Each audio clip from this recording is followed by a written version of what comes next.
Even for a nonsensical network like Nickelodeon, these plot holes don't make much sense. Welcome to MsMojo, and today we're counting down our picks for the top 10 times Nickelodeon shows made no sense.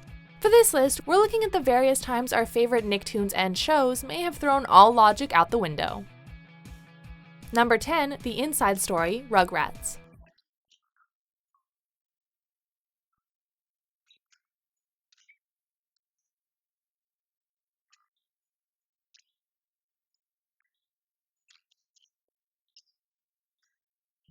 It isn't uncommon for Rugrats to feature fantastical elements. However, all sense of reality is shattered when watching The Inside Story, an episode where the babies travel inside Chucky to remove a watermelon seed before it causes him to explode.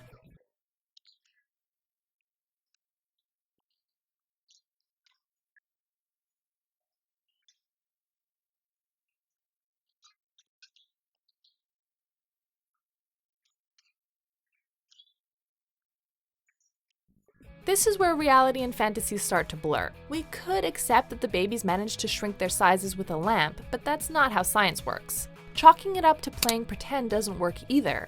If that were the case, would that mean they were just screaming and spinning around the room the whole time? No matter how you spin it, The Inside Story was just a confusing mess.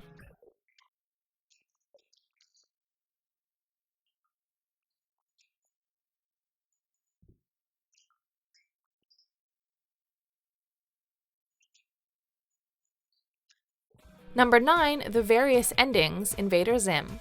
While most Invader Zim episodes tell standalone stories, the show's switch to a more linear story arc makes older episodes a bit more confusing. How exactly are we supposed to move on when the wettening ends with Zim flooding the planet?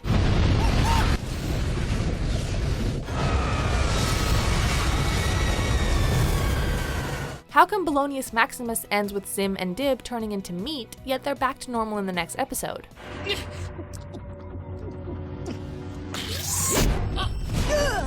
Oh, you rotten alien monster! This inferior equipment! Urkin babies play with more advanced toys! Hey, we wouldn't be in this mess if it weren't for your stupid evil! This is all your fault! What about the time Pee-Pee destroyed half of the city? If Zim had a device that resets Earth's condition, then it makes sense, but this floating timeline often feels out of place. Now, to unleash screaming temporal doom! Zim! Don't use the time machine! Love, Zim! Number 8, Cousin Skeeter, Cousin Skeeter. The worst part is, now this cousin Skeeter's moving here to tutor me all summer. Well, if you had done your algebra homework back in LA, you wouldn't have to be tutored. If you're making a show that's centered on a character made of felt, it would make sense if a good portion of the cast consisted of puppets. Just look at the Muppets. What's up? I'm Skeeter, Gemini. I tell you what a superstar I am, but my friend Michael Jordan told me never to drop names. Cousin Skeeter failed to do so by having its titular character live in the human world and somehow be related to a human family. What makes this gimmick more uncomfortable is how nobody bothers questioning Skeeter's birth and just blindly accepts his existence. Well, I have to admit, your mother's side of the family is a little different. Had Cousin Skeeter followed more in line with a show like Alf and explained why he's the only puppet in the family, maybe his existence wouldn't be such a hard pill to swallow. Sorry, cousin, just keeping it real. Number 7, Danny's whole shtick, Danny Phantom. You gotta admit that the concept of Danny Phantom was pretty cool. He's a phantom. A boy with ghost powers? That sounds awesome. Although, we can't help getting a little nitpicky with the half-human, half-ghost part. If my dad can invent something that accidentally made me half-ghost, why can't he invent something that turns me back to normal? Being a ghost basically means you're dead, right? So if that's the case, then how can someone be a half-ghost? You can't be half dead and half alive. Imagine my surprise when I find you, the second ghost hybrid his foolishness created. Second? That just doesn't make sense. We appreciate the theme song giving us backstory as to how Danny got his powers, but when you dig into the technicalities, Danny Phantom is a nonsensical conundrum. Number 6, No Parental Supervision, Dora the Explorer. Dora, Dora, Dora the Explorer! Dora! Boots and super cool like To a young child, Dora the Explorer must be a land of wonder and excitement. For a parent, this is a waking nightmare disguised as a cheerful cartoon. Admit it, you've asked yourself the same question. Where in the heck are Dora's parents? Mama. Poor little baby, she wants her mommy. I bet she fell out of her nest. Oh, now she's lost. How is it that this kid can wander the planet without any parental supervision? I need your help. Could you check the map for us and find out how to get to the big red hill? You have to say map. I think you have to say it again. Do her parents know their daughter is out on perilous adventures, exploring eerie jungles and yelling at a shady fox? You see Swiper? Where? Right behind us? Swiper, no! Swiping. You're too late! It's a good thing Boots is an innocent little monkey, or Dora could be infected with rabies by now, or malaria. Number 5, how is the Midnight Society allowed to meet? Are you afraid of the dark? Speaking of lack of parental supervision, the Midnight Society is just as suspicious as a little girl wandering the jungle with a baby monkey. If you aren't familiar with Are You Afraid of the Dark, the Midnight Society was composed of several kids who would meet up late at night to tell scary stories. My favorites, the one where the old woman kidnaps the prince and puts blood on the queen's mouth while she sleeps to make the king think she ate him. That's so gross. I love it. Considering the show went on for 7 seasons, it bears to ask how these kids managed to stay consistent with their schedule. Did they all flunk out of school or drop out? Were they all homeschooled? How are they finding time to stay out late for hours and still get enough sleep to not make their parents suspicious? Sorry. Why do you do this? All I ask is that you get up and out on time. Now I'm gonna have to drive you to school, and I'm gonna be late for work again. Actually, maybe that last one explains why Eric suddenly disappeared. Submitted for the approval of the Midnight Society. I call this story The Tale of Jake and the Leprechaun. Number 4, CatDog's existence. CatDog. Credit where credit is due, CatDog has tried to satisfy us about the duo's origin, but it has only created more problems. Hi-ho, diggity! Mommy! Daddy! I finally found my boys. In the TV movie CatDog and the Great Parent Mystery, we finally learn the identity of CatDog's parents, a Sasquatch and a frog, but these two were merely their adopted parents. We found you when you were just a little baby cat dog, right out on that ledge. Then you're not our parents? Well, let's see here. We, raised you, fed you, loved you, and made you who you are today. Oh, that sounds like parents to me, Cat.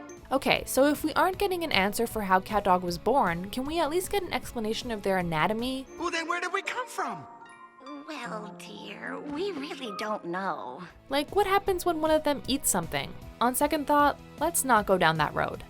Number 3, why does Timmy get fairies? The Fairly OddParents. Anyone who has watched a handful of episodes has asked this question. We've seen other kids like Remy Bucksaplenty and a young Denzel Crocker with fairies, but those kids actually had problems. Timmy, on the other hand, gets bullied at school and has a mean babysitter, and that's pretty much it. Timmy is an average kid that no one understands. Mom and Dad and Vicky always giving him commands.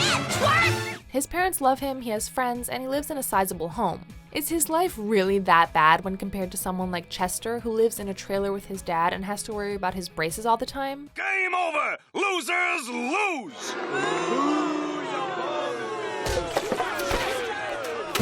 And that's not even considering the hundreds of times Timmy has broken the rules and gotten off scot-free. The kid's been pretty darn lucky. Number 2, water physics. SpongeBob SquarePants. Trust us, we could pick apart the absurd logic of SpongeBob all day long. From SpongeBob being a kitchen sponge to how a gorilla could survive underwater. If you're Patrick, then who's that? A real gorilla! Although the biggest problem isn't from the characters, but rather their environment. It isn't rare to see fire burning bright or paper being unaffected by water, and the show even acknowledges this in the episode Party Pooper Pants. I'd sure like to go to this party, but I can't read the invitation. Me neither. Whoever sent this obviously has no idea about the physical limitations of life underwater. Well, might as well throw these in the fire. As Patchy's party heats up, the pirate wonders if SpongeBob ever got his invitation. The lovable Sponge did, but due to the physical traits of water, Patchy's letter arrived illegible, and SpongeBob proceeds to throw it in a fire. Yep, the show acknowledged its absurdity and didn't bother explaining itself.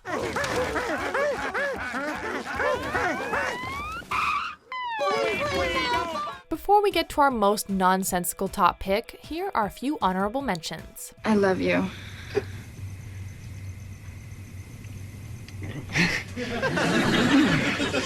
Seeing chemistry. It says here that hundreds of years ago, this knight lost his hand in a battle, and he survived. Without a head? Check this out. It says that he chops off the heads of innocent victims and then wears them as if they were his own. To us. Sorry, here's your hot dog.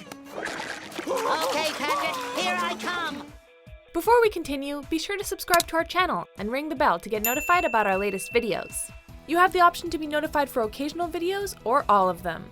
If you're on your phone, make sure you go into your settings and switch on notifications. Number 1, Breathing in Space, The Adventures of Jimmy Neutron, Boy Genius. 3, 2, 1. Got a blast! To the stars, you'll buy candy bars, ride a kid with a knack for invention. For a show that's heavily themed around science, you'd think Jimmy Neutron would have all of its bases covered. Nearly every adventure has some rough scientific explanation behind it, except for all those times when they travel to space. Take a look, everyone. We're the first humans to set foot on an asteroid. Wow, fascinating. Okay, I'm bored. Haven't you noticed that whenever Jimmy and friends are traveling the galaxy, they aren't wearing helmets? Considering other Nicktoons have acknowledged the inability to breathe in space, Jimmy Neutron's negligence made us speechless. While Sheen does ask Jimmy about this, we weren't able to hear his answer thanks to Carl's singing. Hey, Jimmy, there's a question I've always wanted to ask you. How come whenever we're in outer space, we don't gotta wear helmets? Good question, Sheen. And the answer is quite interesting. You see... Spoon! Do you agree with our picks? Check out this other recent clip from MsMojo and be sure to subscribe and ring the bell to be notified about our latest videos.